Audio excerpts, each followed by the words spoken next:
Good morning. It's Wednesday, the 4th of September, and this is Govindraj Ethiraj, headquartered and broadcasting as well as streaming from Mumbai, India's financial capital. The take, reading the right signs. Auto sales are slowing again. Initial estimates for the month of August are telling us. Domestic car sales saw a decline in August thanks to lower demand and high levels of inventory, with dealers running over 70 days in many models. The largest car maker, Maruti Suzuki, has reported a 4% decline year-on-year in August, and that figure could have been actually higher for them if it were not for a 6% growth in exports. Tata Motors also reported a 3% decline in passenger vehicle sales, though Mahindra Mahindra reported a 16% increase according to the Mint newspaper. Now, automakers are obviously now pointing to the festive season, which has kicked off, but it's not clear to me at this point whether it's hope or reason that's driving the optimism for that pickup in sales, at least a significant one.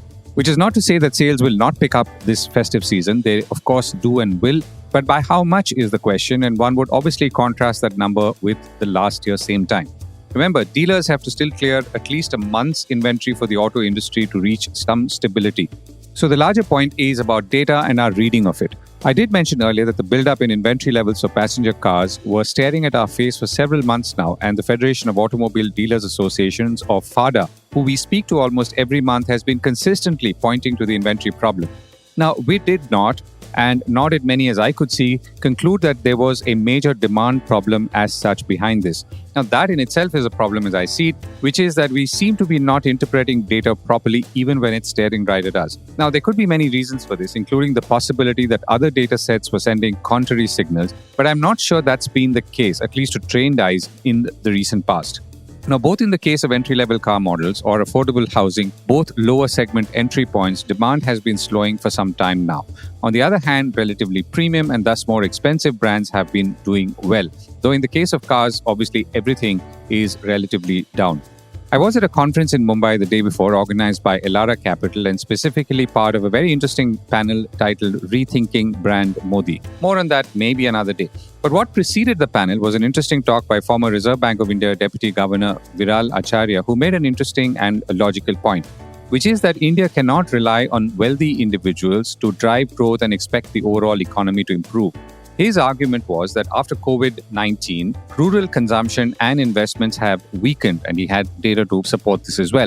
But that's a different discussion. Here's the logic part. A rich person earning an extra 100 rupees will put it typically in financial assets, whereas a poor person will most likely spend that 100 rupees and thus boost consumption in and for the economy.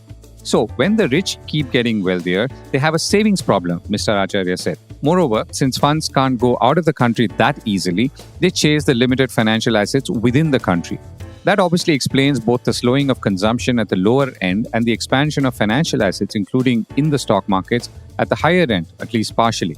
Now, this also explains the rush for premiumization, as we've called it in recent years, across products and services, as producers and marketers target the more affluent in the hope that they will trade up rather than putting that money into, obviously, financial assets. And this strategy has worked. But this also means that the propensity to consume premium products also has to and likely is starting to plateau. And then it's back to the mass market. So let's see how this festive season pans out and try and read the data a little better. And that brings us to the top stories and themes for the day. The stock markets rise for the 14th consecutive and record session, but barely. Oil prices have now fallen below $75 a barrel. Go for gold, says Goldman Sachs, and Indian asset managers concur. Education loans are the fastest growing category for non-bank finance companies thanks to spiraling demand for overseas study. And how shifting consumer attitudes, including in the case of youth, is boosting market for gold loans.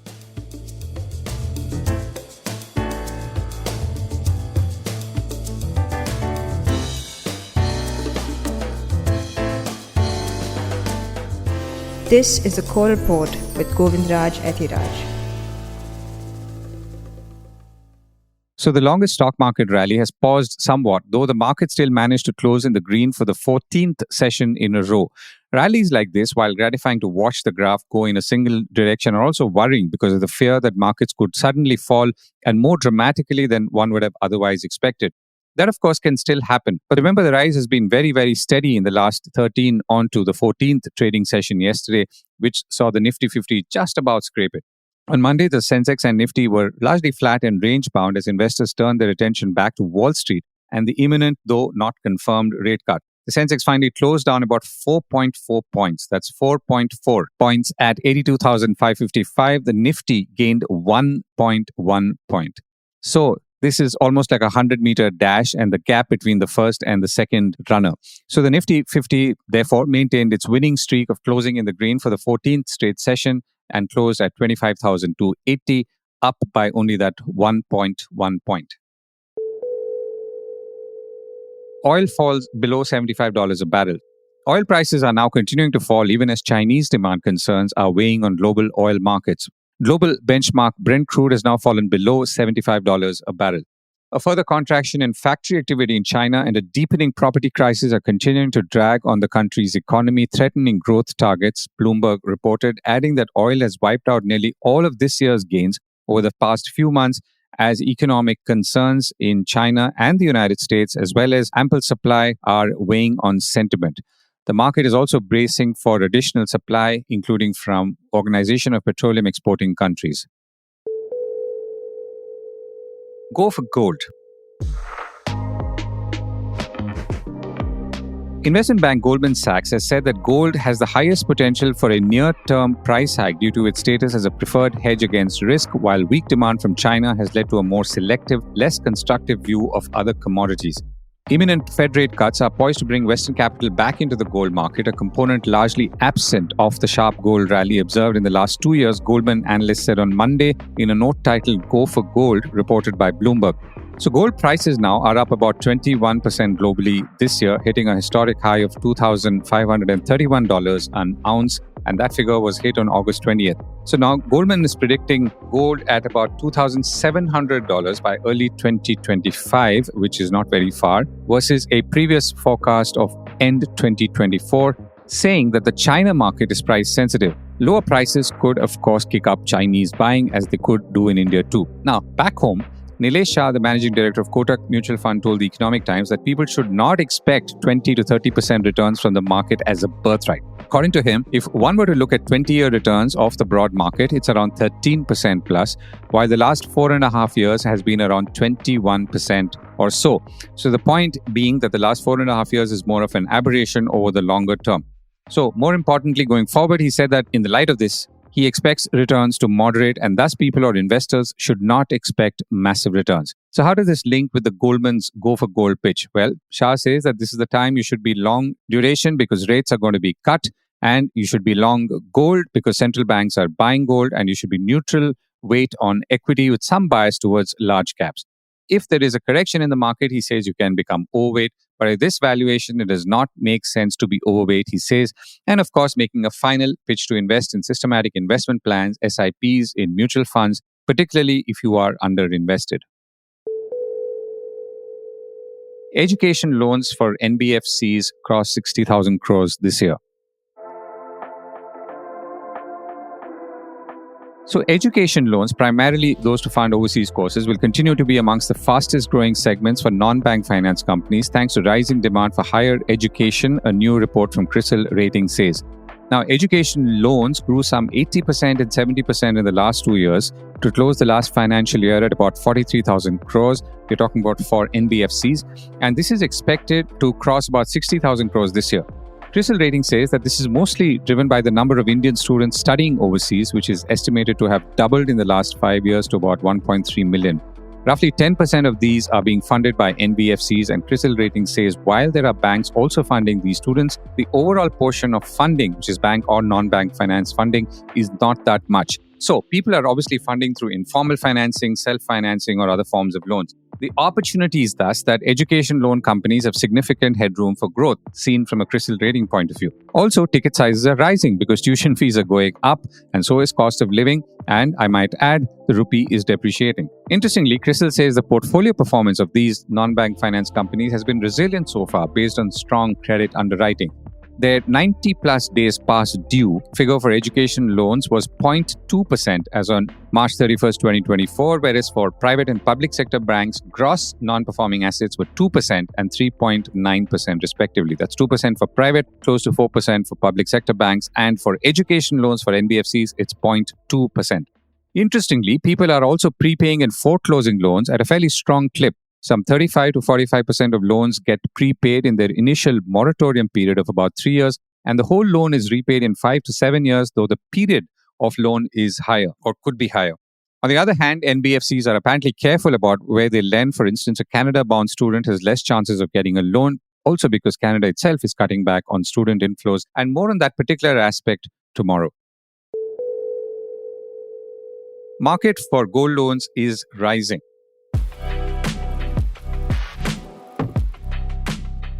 To come back to gold, we spoke of a rising demand, but the other market that's been growing steadily is the gold loan market, which, like education that we spoke of earlier, seems pretty orderly, at least when it comes to borrower behavior.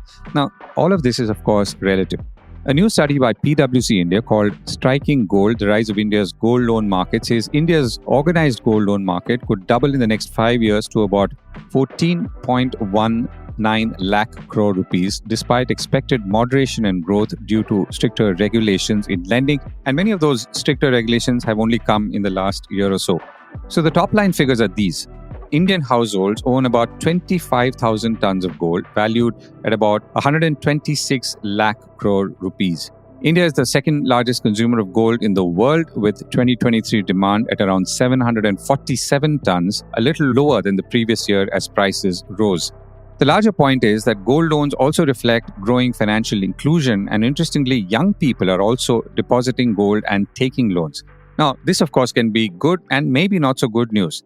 So I spoke to Jaikrishnan G, partner advisory at PwC India and author of that PwC report, and I began by asking him what was changing in the gold loan market and what that said about overall consumer borrowing behavior as well as trends. What is happening today in India's gold loan market? It is now evolved a lot from where it started. Legacy in the past, this was in a way a taboo financial services product. It was considered as a product that belonged to the underprivileged, unbanked, and people do not have credit history in the past. From there to today, it has become an acceptable, most leveraged, frequently used lending product. And it is appearing in every financial services player's menu card, starting from ICICI, HDFC to all the NBFCs today, trying to build in their capabilities around gold loan. Two reasons to it. One, the amount of gold India has with its domestic market and the possible penetration that the market offers. We are still about less than 6% of the gold available with the customers. That is what we see with all the organized lenders, securities stock, if you see. So there is a long way to go there. There is potential penetration that is lacked for anyone to catch up. The second reason is gold continues to assume the importance from a consumer standpoint as a wealth product. And the lack of willingness for an Indian customer to sell gold, but they do sell it only when they want to repurchase. Otherwise, liquidation of gold has been done only through pledging in the past, and that character of gold as a wealth continues to grow weak. Something interesting which we found is that this is across the age groups. It is not that it is a phenomena of seniors and then the youngsters are not into it. While the gold buying habit has obviously a pattern of youngsters not buying in large quantities, we think that is also because of the increased price in the gold. So the tonnage has come down, but still the amount of money people spend on gold is only going up. The pledging habit is across age groups. It is kind of equally divided. So the non-willingness to sell what they have inherited and what they have acquired over a period of time, and the availability of formal lending market at affordable cost, that is primarily being driven by NBFCs who have expanded across nooks and corners of India.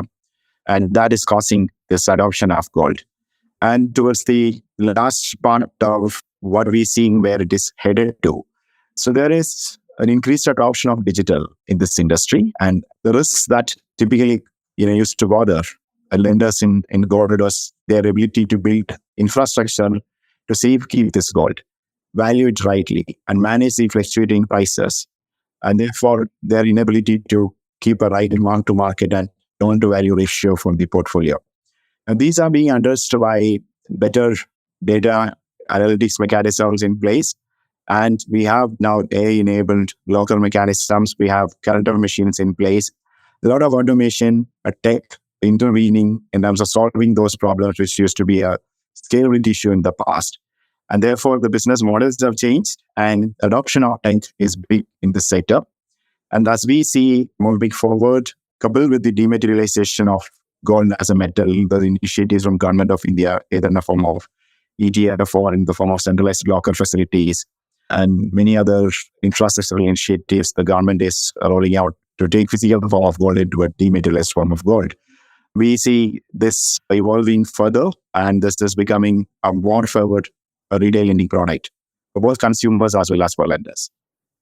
And would you have a sense on how this compares with other kinds of loan categories? I know it's small, but I need sense of numbers or...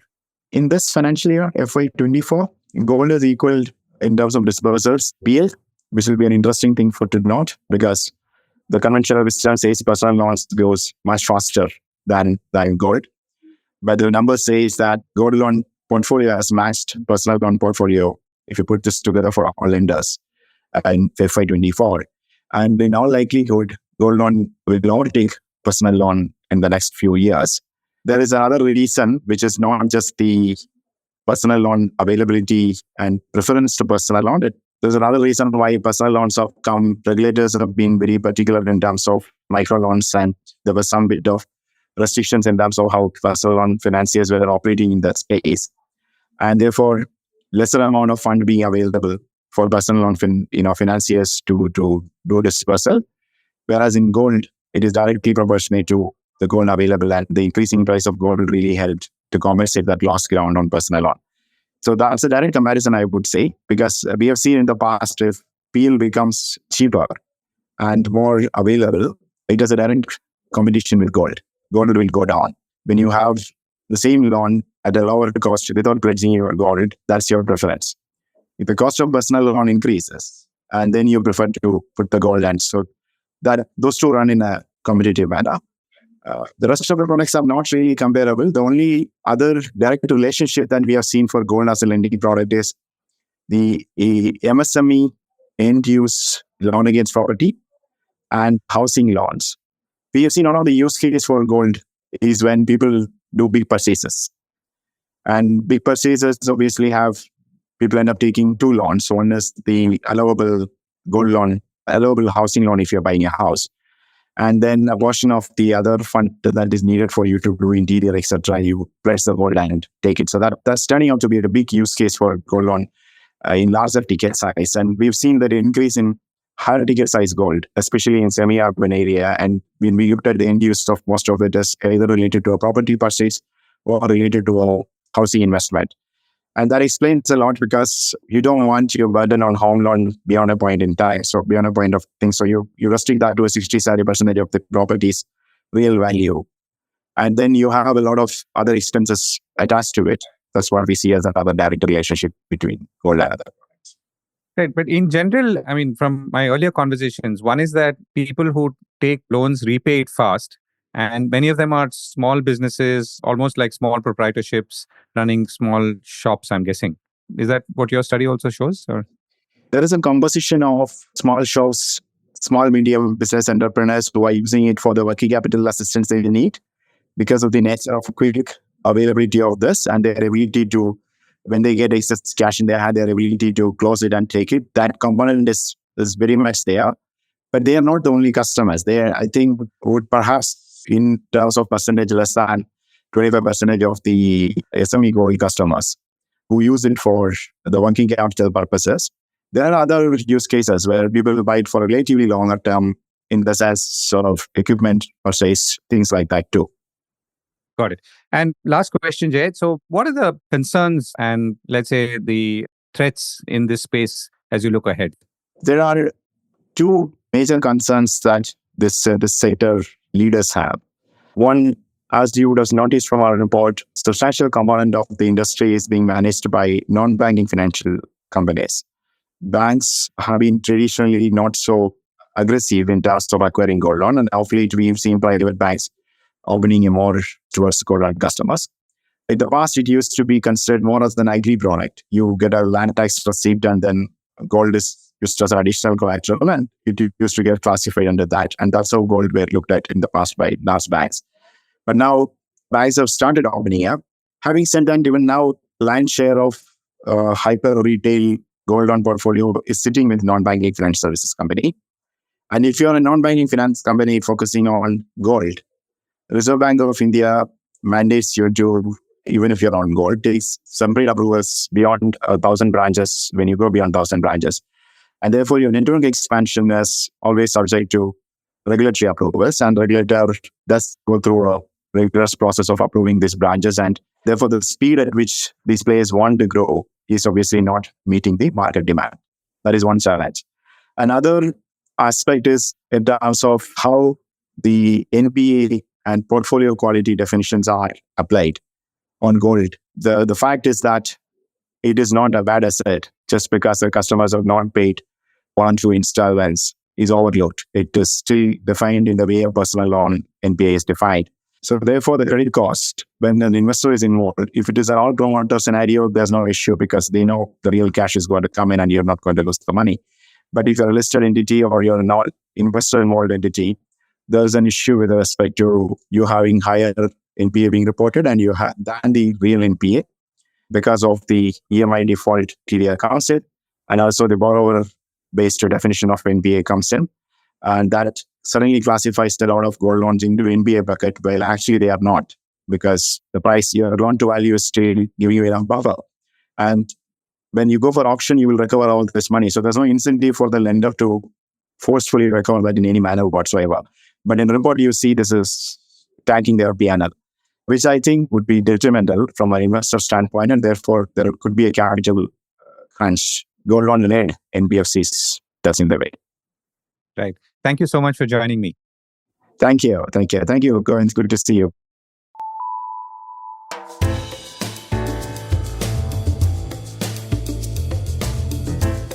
That was the Core Report with me, Govindraj Ethiraj.